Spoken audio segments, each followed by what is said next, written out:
Morning, fam. It's Tasha, MAMABEAR prepping. So, you already know what time it is. Get your drink, pull up, let's talk about it. So, the question of the day is basically, are we headed towards another Great Depression? And that's the first question. Second question is, if we are, what can you expect it is going to happen next? What should we do to prepare and get ahead of any type of situation? And all we have really to go back on is we had a Great Depression before, and to talk to our grandparents and our great grandparents and to talk to people that actually went through it, to see the lessons that were learned, to see the things that they had to deal with, so that we now can make moves and do things to kind of get ahead of that. So today I'm going to walk you through, I think I have 5 areas or things to expect. And then within each of those areas, I'll have a little bit of a dialogue of either things you could get, how to prepare, how to get ahead of it, but what you basically can expect in each of those areas, so that, God forbid, we do find ourselves in another Great Depression, we kind of know what's going to happen, so it's not that big of a surprise, and we're already prepared for those types of changes. So I broke these down. First change that I think is going to be a difficult one, or what you should expect, is food changes, diet changes. I mean, think about this. You have a society where we have so much technology, we have so much catering and services, and we pay other people to do stuff. And food is a huge piece of that. There are people that do not have any food in their house. The majority of their meals are fast food, or eating out in a restaurant, or even ordering food. A lot of families, they don't cook. They work for whatever. One of the spouses doesn't cook. Whatever the case may be, I'm not here to judge. But there's a lot of families that they don't necessarily maybe spend the money on fast food and eating out, but they spend the money on having food brought in, kind of catered or already made for them, restaurant delivery, that type of thing. Okay. And so when anything happens, you have a very large group of people who do not have any kind of food in their house at all, or do not know how to cook at all. And now you turn it into a situation where you have a Great Depression, there's all types of stuff going on, and those people are kind of lost, okay, and don't know how to turn it around in regards to food. Also, diet change in general. If let's say you do have food in your home, right? But you eat out more than you cook. That's a big change, to go from somebody else cooking your food, somebody else preparing your food. Your body is used to a certain type of food, and then all of a sudden you're having to shift to eating different foods, right? I'm not going to say dumbing down, but bringing down your menu planning down to a more basic level, where a lot of your foods are interchanging, a lot of your meals and ingredients are interchanging, so that you're buying less food, whether it's just not available, it's inflation, whatever, but you end up having some basic food groups, basic food things, that you all of a sudden find yourself cooking most of your meals with those basic ingredients, instead of having all these varieties that we have now. Okay, so I think the biggest change is, that's going to be it. And the way you get ahead of that is, you figure out your menu planning, you figure out those scaling back those menus to some basic meal planning, right? Beef, chicken, those are 2 meats only. Okay, let's make a menu plan. Okay, what are bulk grains that we can get? Okay, what are some meals? And coming up with your meals, your 15 meals that are, your standard meals, and have a lot of interlocking or the same type of ingredients. Okay, and then you're buying those in bulk. Okay, I think that's the biggest thing. And start now. If you are a family that's eating a lot, start now with eating out less. Some people will be like, well, if it's going to go, to the side, well, let's get the fast food. Let's eat out at restaurants while we have the chance to do so. And that's your own logic. And if you want to do that, that's fine. But I would hope that in the back, you are still preparing food and looking at those menus and figuring that out. Otherwise, it's going to be a hard thing for a lot of people to get around and deal with. Number two I have is shopping changes. So just the simple fact, you're going to have people that maybe aren't employed and don't have money for food and the basics. And you talk about shopping changes, your priorities start to shift when you only have a certain amount of money or you're making less money. And, where does that effort or priority go? It's not going to go on clothing, let's say a shirt. It's going to go on food, all right? The days of going out as consumers and getting sneakers and this and that, the next phone upgrade, all this stuff, right? It's just not going to happen because things are collapsing. Our economy is collapsed. And then you as a consumer may not have money or have that much money. And so now it becomes priority of what is important. And it's going to be food, you guys. It's going to be survival. It's going to be trying to keep a hold of your home, okay, and where you live. Those are the things that are going to be priorities for you. So expect that, you're not going to be able to even go out and just get whatever, right? Products. And then the products that are out there to be bought, your priorities are going to change in regards to what you're shopping and spending your money on. The next one, which I think is a huge one, and I'm going to park here for a minute, and that's services change, right?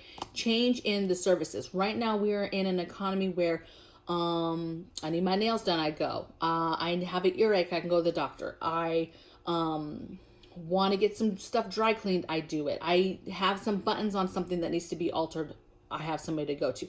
We have all these places for services, right, to get stuff done. And that is going to change whether those places close down, they're no longer there, whether the dollar is gone, there's no sort of economy, right? How do you still manage to get things done? Now, some stuff will just go away completely, okay? But, how do you get normal everyday services done in a world where it has collapsed and maybe you're not able to, either you don't have the money or the service is just not there, okay? So think about having to do things yourself, right? You should be getting all your hand tools so that you can do things yourself. Tools to do, you name it, but all types of tools should be a priority. Getting stuff like eyeglass repair kit, getting stuff like having a robust sewing kit, right? Quilting material, blanket material, fabrics, all those things that you would maybe go somewhere else to get serviced. You need to be thinking about the time where you might be the one that's having to do that, okay? And then the way you get ahead of that is buying those things and making sure that you have those things ahead of time, right? Doing things and making things last longer, having tons of baking soda, tons of tin foil, things that you can reusing oil. Just think about the capacity of not being able to just readily go out and get stuff and how important things are going to become and services are going to become. Whether those services go all the way away or it's a service that you, if you want done, are just going to have to do yourself, right? You're not going to be able to just call somebody. What happens if you have plumbing issues or some sort of issue and there's nobody to call, okay? Whether you can't afford them and pay for them or there's nobody there to do it, how do you do that, right? Or is it some sort of bartering for skills? But, learning that stuff, books, having how-to books of how to do stuff, right? How do you fix, basic plumbing stuff, right? It's important to be ahead of these things because if a Great Depression happens, nobody's coming to save the day. You're literally doing these things in life, everyday things that you need to do with practically no money, little money, and you're going to have to rely on your skills and what you can physically do to get the thing done that you're trying to get done. Let's go to the next one. Next one I have is money problems. So obviously Great Depression, money concerns, banks closed, people lost their homes. We think about this all the time as retired and having that type of income coming in. What happens if that income goes away? It's the same idea I think about with a Great Depression is how would we be able to continue to keep our home so that we are not one of those people that lose your home, right? Now, a lot of people would argue if everything hits the fan, right? then, who cares? Because no banks are going to be coming to get homes and kick people out of homes, because everybody is in the same boat, that type of situation. But I would argue it just depends on the situation and how severe it is. And in the Great Depression, people did still get evicted from their homes. They lost their homes. They weren't able to pay them, and the banks took them. Okay. Banks were closed, right? There was no money, but still these things were still happening. Okay. So you have to be thinking about, okay, it's important to have cash money. You have to have your money everywhere. Okay. Yes. I'm not saying take it all out of the bank, have some in the bank, but you need to have money outside of the bank, so that if you hit a situation where all of a sudden the bank's closed, that's a done deal. There's no more ATMs. You can't get money out no more. You're sitting there. What can you do? And somebody comes knocking, talking about, we're the bank, and yeah, we might have closed. There's no online stuff no more, but we want our money. Or how are you paying for this? Or maybe it's not the banks, but it's the taxes, right? It's your city. It's those people trying to come and get property tax, right? How do you pay that still, so that you have nobody saying you need to leave? Okay. Jobs. Now we're kind of in a weird situation now where there's a lot of people not working anyway, but jobs was the thing. There was no jobs. Think about it. Economy crashes. There's a lot of businesses that close. There's just not stuff. Trade, bartering, that type of stuff is what's going to rise up. And, getting ahead of that, knowing how to do stuff yourself will help that. But, who knows what the situation will be for you and employment and a job and making some sort of money. So I'll just leave it there. You need to just really think about, what do you do the day that banks crumble, economy crumbles, and still having a way to make money and employ, so that you're able to still get the things that you can get, like food for your family, right? You can still get the milk, butter, egg, cheese. You can still get some stuff if there's some sort of grocery, okay? And the next thing I have, and the last thing I have, is skills matter. It's not too late to learn a skill, learn how to do stuff. Simple things, you guys, like learn how to cook. That's simple, and I know a lot of people know how to cook, so they're like, that's dumb. That's not really a skill, but it is a skill. Okay. So being able to cook is a skill, right? Being able to sew and do some basic alterations, being able to swing an axe, a hammer, something, fix something, having that ability to put some stuff together and fix stuff, right? Maintenance type stuff. I'm telling you what, there's so many skills out there that are so important and are huge to your survival that you could be learning now, learning how to start a fire, keep a fire, hunt, fish. All of that stuff matters. And all of those skills are going to matter. We talk about, the end of the world, and those skills will matter. But Great Depression, people that had skills were then able to barter those skills with each other when they needed to get things fixed or needed to have employment. They just started doing things so that they could earn money or earn some sort of barter for something so that they could put food on the table, okay? People were all of a sudden figuring out what they were good at in the Great Depression and then putting that to use, and that's how they were making money so that they could not lose their home. They could still continue to put food on that table for their kids, okay? And I know it's kind of crazy, but and some people might be like, the Great Depression, that's never going to happen, and our economy is not going to collapse, and it's going to be fine.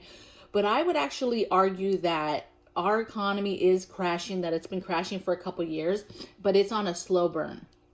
And I think that we've made decisions as a country that are not beneficial to that, coupled with the decisions we made with this whole pandemic.